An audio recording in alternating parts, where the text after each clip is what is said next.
didn't even get to cross.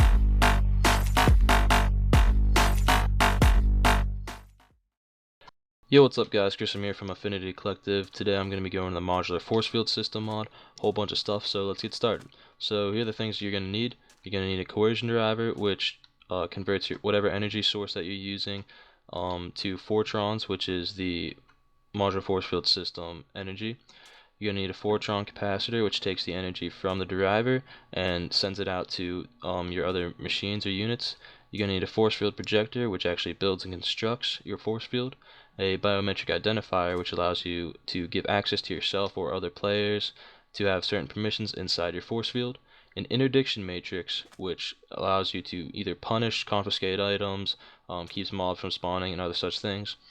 You have all your modules, which, wow, yeah, there's a lot. I'm not going to be going over all of them. I'm just going to be highlighting some key ones. And then you have your focus matrix. Now, the focus matrix isn't actually a machine, but it's used in every single aspect of this mod in building. And it uses three things. It uses steel, diamonds, and redstone. So make sure you have plenty of that before you even get started in this mod. As you can see, the focus matrix uses 4 redstone, 4 steel, and a diamond, but that recipe gives you 9. But as you can see, for each of these recipes, you're gonna have focus matrix, steel. It's a necessary thing to have for all of these things. So make sure you have plenty of those. So coming over here, let's say I wanted to put a force field around this house right here. Well, the first thing I need is a power source. I chose to use an redstone energy cell just because it's easy, and it uses RFs. Now, the great thing about this mod is it takes any power, whether RFs, MJs, or whatever, and converts it using the driver into the correct fortron power type. So what you're going to need here is you're going to need a redstone signal to power the driver. You can either do this by using a lever, as you can see here, just putting one down and turning it on, or if you don't want a lever and you just want it to be nice and easy, up in the upper left here, if you just left click on that, it's going to turn it on. And it's already getting the power, creating it into fortrons, and you have this nice little interface here. So over on the right is the upgrade slots, and you can put different modules in there to do different things. Over here you have your frequency. Now the frequency is nice that it allows you to set your modular force field system units to be exclusive to yourself. So let's say you wanted to have a code, I'm just going to do 1, 2, 3. So only the machines that have the frequency 1, 2, 3 will connect within the certain range. So that way you can have multiple force fields doing different things and protecting different things. Down here you can put a battery if that's how you want to power it, and then it shows you how much energy you have and then how much you're producing. So the next thing that you're going to need is a way to get the energy from the driver to the rest of the units, and you're going to use a fortron capacitor. So it doesn't have to be hooked up to that, it can be placed anywhere, and you'll see why. So I go ahead and put that down, right click into here, turn it on using little redstone button up in the top. You have the same type of layout. You have upgrades on the right here, frequency right here. Need to make sure that it matches my driver. Put 1, 2, 3, and now it starts taking in energy. And the linked devices, what that tells you is how many devices are linked to the capacitor, including itself. So right now there's the driver and the capacitor, so that means that there's 2. And then there's the transmission rate, which is at 250 liters. Now if you have a whole bunch of machines hooked up, you're going to need a higher transmission rate.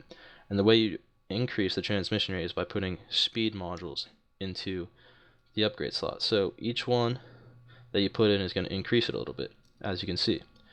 Now one thing to keep in mind is that it uses power. So as you can see, it says speed module fortron 0.8. So for every module that you put in, it costs 0.8 fortrons to speed it up. But just putting a whole stack, it jumps up to 3.4 or 3.45 kiloliters of fortrons. And then the range here is 15, so that means within 15 blocks of this capacitor, it's going to send energy and link up to. Cool thing right here, you can see all the devices that are connected by the blue beam, which is why I had to move all the way over here instead of being over there, because otherwise my capacitor would be sending energy to all those units. Now the next thing that you're going to need is your force field projector, which actually builds and projects your force field. So put that down, give it its frequency of 1, 2, 3, go ahead and turn it on. Well, I'm just going to turn it off for now. It's going to start filling up with energy. Now what you need here is you need to tell it what shape to build. And there's a bunch of different options. There's cube, sphere, tube, pyramid, cylinder, and a custom. I'm just going to show you guys the sphere mode. So you take your sphere mode and you just put it into the red interface in the center of all these arrows. And if I back out here, it's going to come out and it's going to show me it's projecting the actual sphere in the center of here. So if I go back into here, I go ahead and turn that on, you notice that nothing's happening. That's because what I need to put into this area right here is I need to put in scale modules. Now the scale of this will increase the radius of the force field to match whatever it is. So if I want the radius to be 10, I just go ahead and I put 10 scale modules into there. And now as you can see, it's going to start building, and the radius is 10. So if I start from the center block and I just move one out, 1, 2, 3, 4, 5, 6, 7, 8, 9, 10 to the force field wall. So there it is. It's built, it's constructed all around me, and it's underneath as well. If you just had a dome, the surface would be penetrable, so you could go underneath it. But with the sphere, it covers everything, so it's fully protected. Now you might notice that, hey, the entire house isn't covered. Well, the great thing about this is that then you can translate it, and you use translation models, and that's what these arrows here are for. So if I wanted to move the force field, I believe front, is that the way it's going to go? Yep. So for every one that you put in, it moves it that amount of blocks. So I put it in 2, it's going to shift it from the center being right here to the center now being 2 blocks over, which is 1, 2 right here. So now that this is 10 blocks away. 1, 2, 3, 4, 5, 6, 7, 8, 9, 10 to the wall. So now it's completely covering the house. Everything's protected, everything's happy, and that's how we have it. So that's how you change the scale of your force field, and that's how you can translate your force field. As you can see here, you can tell how much power it's using. It's using 760 liters just from these 10 scale modules, which use 2.5 fortrons per module, and then the translation ones, which also use 2.5 per module. Now, a cool thing about this now is that, let's say you want people to really be warned whenever they're coming near. So if you have these things called shock modules, you could just put one in or a stack. But now it's gonna, every time you put a module in, by the way, it rebuilds the force field. But now if I come over here and I'm in survival mode, it's gonna give you a little shock. Not enough to kill you, but it's gonna do enough to give you a little warning, and you don't want to be there. So I come back into creative. In creative, it doesn't shock you, it just does whatever. So now you might be saying, what's that weird humming? I'm not sure if you guys can hear it, but I can definitely hear it. I don't really like it particularly, but what you can do is you can silence that. So there's another module where it just completely silences your force field. If I go ahead and put that in, it's going to rebuild it, and it's going to take away all the noise that the force field makes. Another cool thing is the Camouflage Module. Now, this one, despite what many people think, it does not make it invisible just by putting it in. What it does is it puts a skin over the force field blocks themselves. So if I go ahead and I put that in, what you have to do then is put a block in that will camouflage it. So if I want this whole thing to be sandstone, I put that in and it makes my force field sandstone. Now it's still force field. It's not sandstone blocks. It's just the skin around it. Now, I think there's a thing in Ars Magica where they have invisible blocks. If you put a block like that in here, your force field would indeed be invisible then. But it takes whatever texture or whatever skin that you put in, and it creates it out of that. So I'm going to go ahead and take that out.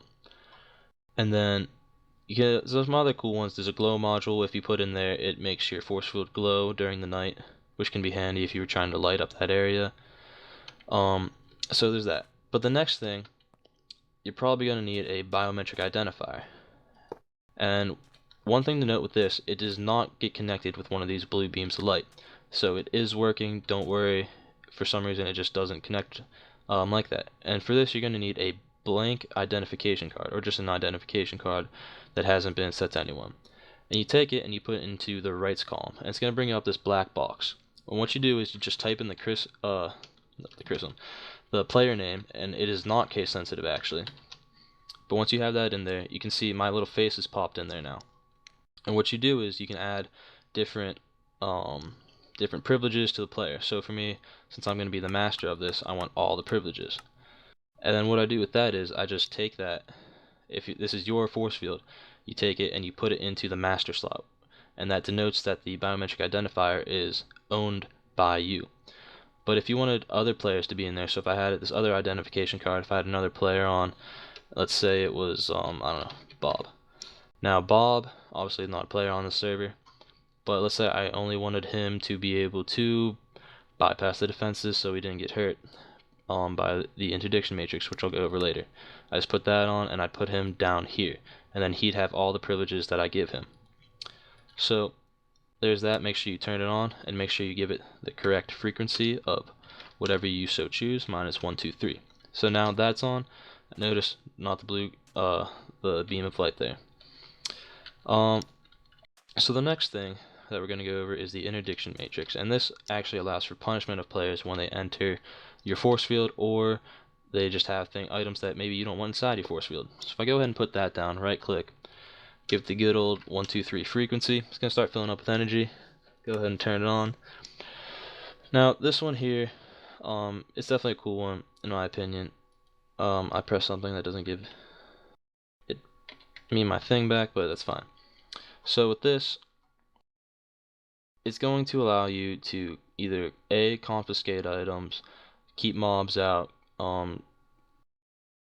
do different things, warn them when they're doing something that you don't want them to do or have.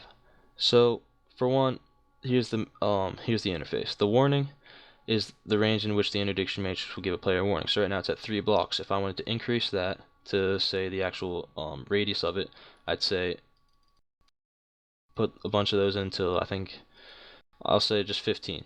Why not? 16. So now 16 blocks away from the Interdiction Matrix, people will receive a warning that, hey, back off, you're entering an area where you're like not welcome. And then from there, you can actually confiscate items or kill them for being inside your actual force field. So I'm going to show you the confiscate. So for the confiscate, all you have to do is you put one in, and let's say you wanted to ban levers from being inside your force field. You put the item into the banned red slot here, and there you go. Anytime a player with a lever is near or inside, the Interdiction Matrix will confiscate the lever. Now on the flip side, you can allow levers just by left clicking on the banned button, and now levers will be allowed inside the force field. So there's that. And then you can keep hostiles from spawning inside. So if you have a anti-hostile module, I think there's anti-friendly mobs, other such things. So you're gonna have to do some exploring and check that out. Those are also going to the Interdiction Matrix. I think all of them are labeled Interdiction Matrix with the red font there, so you'll know which ones actually go into here.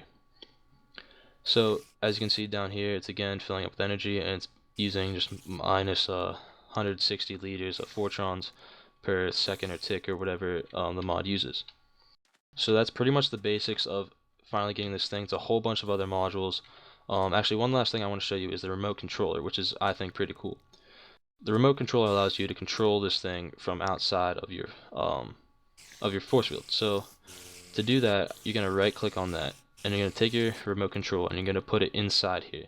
And what it's going to do is going to give you that frequency of 1, 2, 3 on the remote control. But you have to shift right click on the unit in the modular force field system that you want to gain access to. So I shift right clicked it on the force field projector. So now if I come out of here, and to actually get out of your force field, all you do is shift, you sneak through, and then you're out.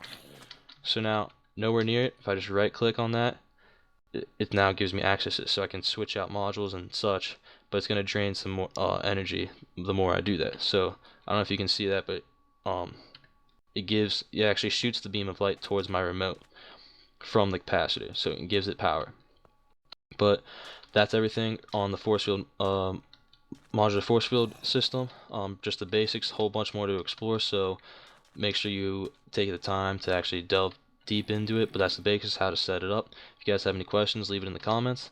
But that's it, guys. I'm Grissom. Hope you enjoyed. Have a good one. Peace.